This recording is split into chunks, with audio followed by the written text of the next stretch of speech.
may malilikhaing kamay at isipan pinagsama-sama sa isang grupong may layuning pagandahin at pagyamanin ang kultura ng syudad ng Mabalacat. Kilalanin natin ang mga tao sa likod ng mga masterpieces na tinatanghal sa Mabalacat City.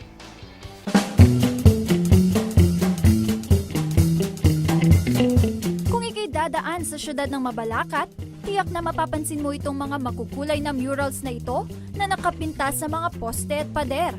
Dahil kilala ang mga katutubong Aita bilang unang nanirahan sa nasabing lugar, tampok sa mga artworks na ito ang mukha ng mga Negrito. Sino kaya may gawa sa mga nagagandahan at naglalakihang mga larawang ito? Siya si Doji Aguinaldo. Siya ang utak sa pagsasama-sama ng isang grupong ang adhikain ay pagandahin ang syudad ng Mabalacat sa pamamagitan ng pagpapayaman sa sining at kultura ng lugar. Nabuo ang Sining Mabalacat noong May 2014 kasi meron kaming isang project na actually ako pa lang yung nag-iisa noon na gumagawa tulad ng Aliwan Festival. Kaso mag-isa lang akong gumagawa noon, naghahanap ako ng mga artist sa Mabalacat. Medyo nakatago kasi sila lahat. Yung mga talent nila hindi nakikita. Then tanong ko si Sir June magbalot ng local government natin. Tinanong ko sa kanya, Sir, suportahan mo ako. Magbubuo ako ng isang art group. Kasi wala pa ako nakitang art group sa Mabalacat. Siguro meron mang ilan-ilan, kaya lang hindi talaga established. Nawawala din pagkatapos ng trabaho. Sa ngayon, mayroong mahigit sa 15 membro ang Sining Mabalacat Artist Club o SMAC. Sinabi ko sa kanya, sige, susuportahan kita. That time, naghanap na ako, nagbisikleta ako, hinanap ko na lahat ng mga kakilala ko, yung mga matatanda, yung mga bata, yung mga bagong sibol. Pinuntahan ko na sila. Sabi ko, invite ko kayo. Tapos after 1 week, nagkaroon kami ng first meeting. Yung first meeting na yon, maraming dumating. Kaya, nung nagtagal-tagal, nung July, nagkaroon kami ng first General Assembly. 2015. General Assembly nung July 2015, kaya nabuo lahat yung Sining Mabalacat Artist Club. Matyagang tinipon ni Doji Aguinaldo ang mga malilikhaing taong ito pagkatapos nitong mabigyan ng proyekto sa Aliwan Fiesta 2014. Lumahok noon ang Mabalacat City upang itampok ang Caragan Festival sa taunang kompetisyon na binansagang Grand Festival of Festivals sa Maynila. Runner-up ito sa Best Festival Float at panglima naman sa Street Dancing Competition. Bagamat bago pa lamang ang Sining Mabalacat Artist Club, napakaraming papuri na ang natanggap ng mga ito. Isang taon pa lamang ang lumilipas pero hindi na raw mabilang ang mga proyektong nagawa na ng grupo. Isa na rito ang naiambag ng mga ito sa mas pinabonggang Caragan Festival ng Mabalacat City ngayong taon.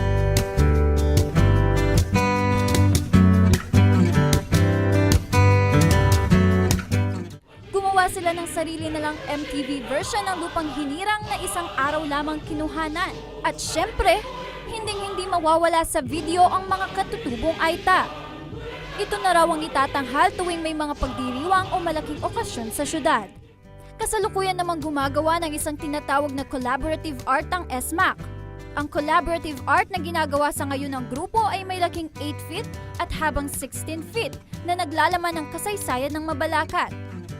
Ibinahagi rin ng founder ng grupo na si Doji Aguinaldo ang kasalukuyang pinagkakaabalahan nito. Sa susunod na taon na kasi ang ika-25 anibersaryo ng Mount Pinatubo Eruption. Inatasan itong gumawa ng storyboard o sequence ng mga pangyayari para sa isang pelikula na magpapakita ng kasaysayan ng pagputok ng Pinatubo. Bali yung Pinatubo naman, medyo napag-meetingan pa lang naman, pero hopefully sa amin mapunta rin yung project na yon na History of Pinatubo na magkakaroon na tayo ng 25 years next year. Parang gagawin siyang short film na para maipakita sa mga hindi nakaranas ng Pinatubo nung 25 years ago, makikita nila in a film. Sa puntong ito, kilalanin naman natin ang ilang miyembro ng Sining Mabalacat Artist Club.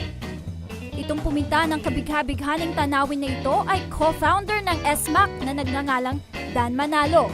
Kasama ko sa Sining Mabalacat para makatulong sa mga batang gustong makisama o mag-aaral ng tungkol sa painting. Mahal na mahal kong sining.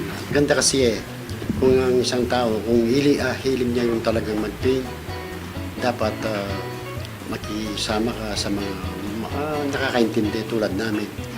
Ang pumipinta naman ng Holy Family na ito ay si Bonifacio Mangune. Napasama po ako sa grupong Sining Mabalakat sa pamamagitan nga po ni Mr. Doji Aguinaldo na hinikayat po niya ako, pinunta niya ako dito sa bahay.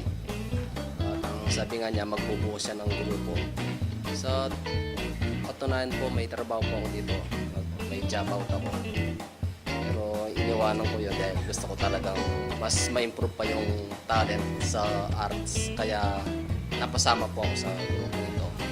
Kaya para lalo pang lumawak yung kaalaman ko sa pagpipinta, mga iba pang gawain tungkol sa arts.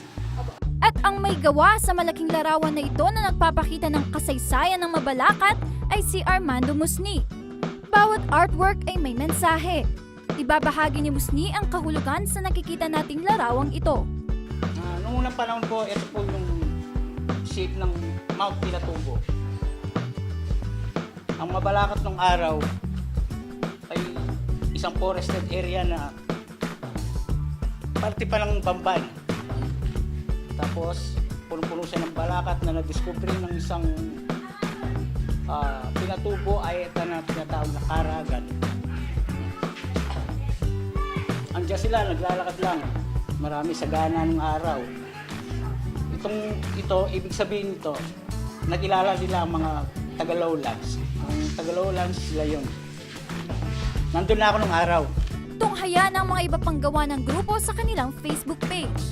Ako, gusto ko, sana, lagi nila kami subaybayan sa Facebook. Marami kaming event.